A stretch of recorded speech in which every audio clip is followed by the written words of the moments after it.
मिलिए जिम्बो से, एक ऐसा आदमी जिसे जिंदगी बहुत पीछे छोड़ चुकी है। मोटा, दिखने में अनअट्रैक्टिव और पूरी तरह से कंगाल। उसने अब तक जिंदगी में कुछ भी खास हासिल नहीं किया। उसका पास्ट भी कम दर्दनाक नहीं रहा। बचपन में ही वो अनाथ हो गया। स्कूल में उसे लगातार बुली किया गया और अब उसकी नौकरी की जगह पर भी हर दिन उसे परेशान किया जाता है। उसकी अंधेरी जिंदगी में अगर कोई एकमात्र रोशनी है तो वो है उसकी दिल से केयरिंग बड़ी बहन। लेकिन किस्मत यहाँ भी बेरहम साबित होती है। एक दिन पता चलता है कि उसकी बहन को ब्लड कैंसर हो गया है और इलाज का खर्च इतना ज्यादा है कि वे अफोर्ड ही नहीं कर सकते। इस सच्चाई के बाद जिम्बो टूट जाता है और आखिरकार एक खौफनाक फैसला ले लेता है। वो सोचता है कि अपनी जान देकर लाइफ इंश्योरेंस का पैसा बहन के इलाज के लिए छोड़ देगा। लेकिन ठीक उसी क्रिटिकल पल पर एक रहस्यमय अजनबी सामने आता है और उसे एक मैजिक वॉलेट थमा देता है। ये कोई साधारण चीज नहीं होती, बल्कि वही चीज बनती है जो जिम्बो की किस्मत हमेशा के लिए बदलने वाली होती है। तो बिना देर किए चलिए शुरू करते हैं ये कहानी। कहानी की शुरुआत होती है क्वाक पेलेयोप से। 57 साल का एक आदमी जो हाल ही में फर्स्ट डिग्री मर्डर के केस में सजा काटकर जेल से बाहर आया है। सालों की मुश्किलों और अंधेरे के बाद अचानक उसकी किस्मत पलट गई। उसने लॉटरी में जीते थे पूरे 293 मिलियन 875 हजार डॉलर। जिंदगी में पहली बार उसने सच्ची खुशी महसूस की थी। उसके चेहरे पर यकीन और खुशी दोनों झलक रहे थे। लेकिन किस्मत को कुछ और ही मंजूर था। सिर्फ 3 घंटे में उसका सारा पैसा खत्म हो गया।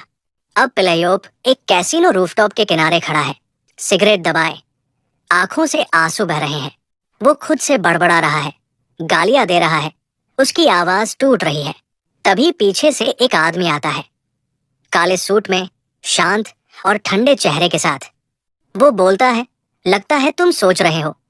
काश उसी वक्त रुक गए होते। वो उसे नाम से बुलाता है और उसके दुख भरे अतीत की याद दिलाता है। एक ऐसा आदमी जिसकी मशहूर बेटी ने उस पर रिस्ट्रेनिंग ऑर्डर लगवा रखा है और जो लोन शार्क से इतना डर चुका है कि अब मौत भी उसे राहत नहीं देती। सूट वाला आदमी कहता है कि वो उसे इतना पैसा देगा कि उसकी जिंदगी पूरी तरह बदल जाएगी। फिर वो उसे एक छोटा मनी बैग देता है। अंदर इतनी बड़ी रकम होती है कि यकीन करना मुश्किल। वो समझाता है कि पेलेयोप उस बैग से हर सेकंड 1 मिलियन वॉन निकाल सकता है, लेकिन साथ ही चेतावनी देता है, तुम पिछले 3 घंटे से बिना रुके ऐसा कर रहे हो। वो आगे बताता है कि जब भी पेलेयोप पैसे निकालता है उससे जुड़ी कोई चीज कम हो जाती है। लेकिन लालच के नशे में पेलेयोप ये चेतावनी अनसुनी कर देता है। इतनी बड़ी रकम देखकर वो दीवाना हो जाता है, हंसता है, कूदता है, जैसे पागल हो गया हो। उसके दिमाग में बस एक ही बात गूंजती है, मैंने 3 घंटे में 10 बिलियन वॉन बना लिए। अब मैं वीआईपी रूम में जा सकता हूँ जहां मेरी किस्मत पलट जाएगी। लेकिन वक्त के साथ उसका शरीर बदलने लगता है। जितना ज्यादा पैसा वो निकालता है उतना हल्का होता जाता है। उसका शरीर धीरे धीरे कमजोर पड़ने लगता है, मांस गायब होने लगता है, हड्डियां उभर आती है और वो इस सब से बेखबर अब भी खुशी से उछल रहा है। सूट वाला आदमी गहरी सांस लेकर उसे देखता है, अफसोस और ठंडी मुस्कान के साथ। पेलेयोप की हालत अब खौफनाक है। वो एक कंकाल की तरह दिखने लगा है, लेकिन फिर भी गर्व से सोचता है, मैं अब भी हर सेकंड 1 मिलियन वॉन कमा रहा हूं। जल्द ही उसे जोर की खांसी लगती है। उसका शरीर लकड़ी की तरह पतला हो चुका है और वो पैसों के ढेर के बीच गिर जाता है। जिंदा तो है, लेकिन बस नाम भर का। सूट वाला आदमी नीचे झुककर उसे देखता है, जैसे कोई प्रयोग का नतीजा देख रहा हो।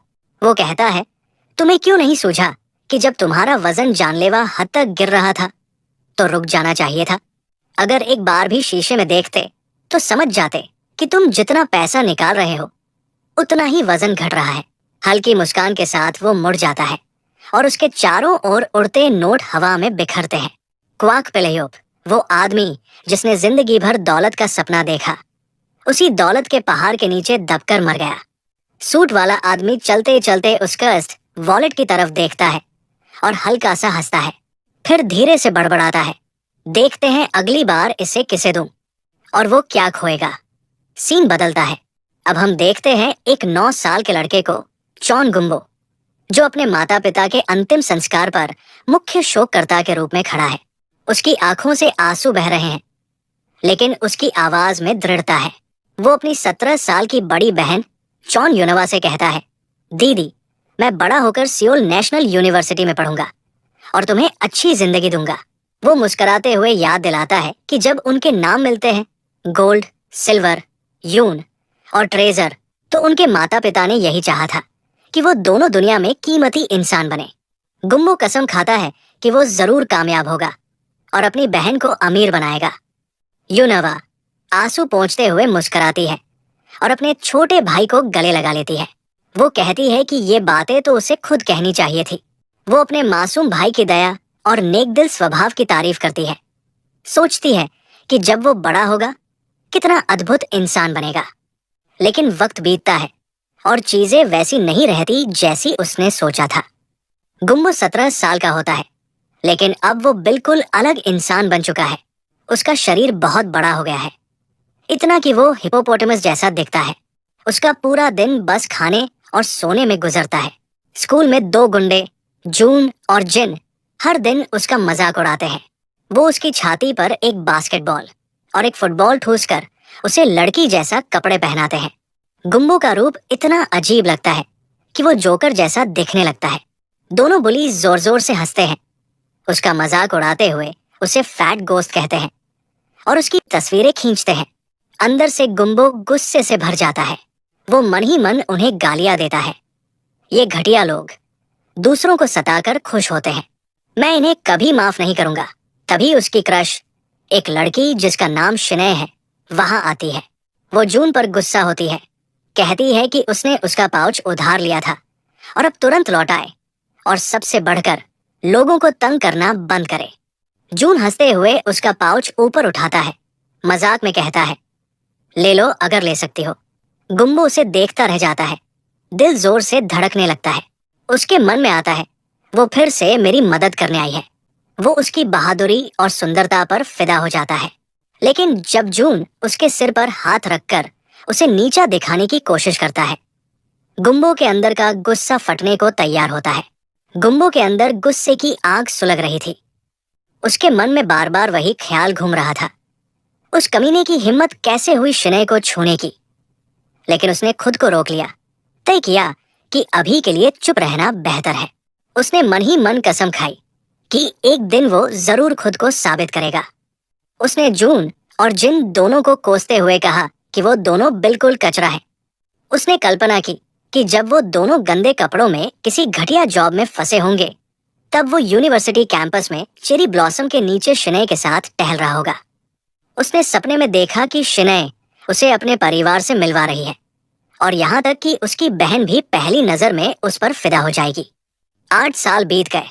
अब गुम्बो 25 साल का था और एक साधारण प्रोडक्शन वर्कर के तौर पर काम करता था। ब्रेक के दौरान वो कॉफी पीते हुए सिगरेट फूंकता और अपने फोन पर शिनय का इंस्टाग्राम स्क्रॉल करता। उसने देखा कि शिनय जून के साथ बाली घूमने गई है, प्राइवेट विला में ठहरी हुई, जहां हर चीज रोमांच से भरी थी। उसकी आंखों में गुस्सा और दर्द दोनों भर आए। उसे यकीन नहीं हो रहा था कि वो किसी और आदमी के साथ विदेश घूम रही है। उसे पहले शक था कि शायद उसका कोई बॉयफ्रेंड है, लेकिन वो मानना नहीं चाहता था। अब सच्चाई उसके सामने थी, और वो भी यांग आजुन के साथ। उसके दिल में कसक उठी। वो सोचने लगा कि उसने उसे कितना सच्चा प्यार किया था। तभी उसके फोन पर नोटिफिकेशन आया।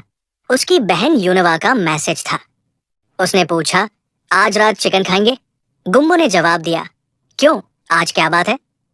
और यूनवा ने खुशी से लिखा कि उसे सुपरवाइजर के पद पर प्रमोशन मिला है। गुम्बो ने उसे दिल से बधाई दी। लेकिन ये छोटी सी खुशी ज्यादा देर नहीं टिकी। तभी उसका फैक्ट्री बॉस आया और उसके सिर के पीछे जोर से मारते हुए चिल्लाया, ब्रेक टाइम कब का खत्म हो गया और तू अब भी फोन देख रहा है? गुम्बो चुपचाप सिर झुकाकर उसके पीछे चल पड़ा, लेकिन उसका दिमाग अब भी कहीं और था। वो खुद को समझाने की कोशिश करने लगा, कोई बात नहीं, शायद मैं डेटिंग में अच्छा नहीं हूं, पर जिंदगी एक दिन जरूर ठीक होगी। दीदी का प्रमोशन हुआ है, इसका मतलब किस्मत शायद बदल रही है। बस मेहनत करता रहूं, सैलरी बढ़ाऊं और हेल्दी रहूं, तो एक दिन मैं भी बाहर घूम सकूंगा जैसे बाकी लोग करते हैं। उसके मन में उम्मीद की हल्की किरण जगी। उसे लगा कि एक दिन धूप उसके हिस्से भी आएगी। लेकिन कुछ ही दिनों बाद उसकी दुनिया बिखर गई। यूनवा अचानक बीमार पड़ गई। गुम्बू उसे लेकर हॉस्पिटल भागा।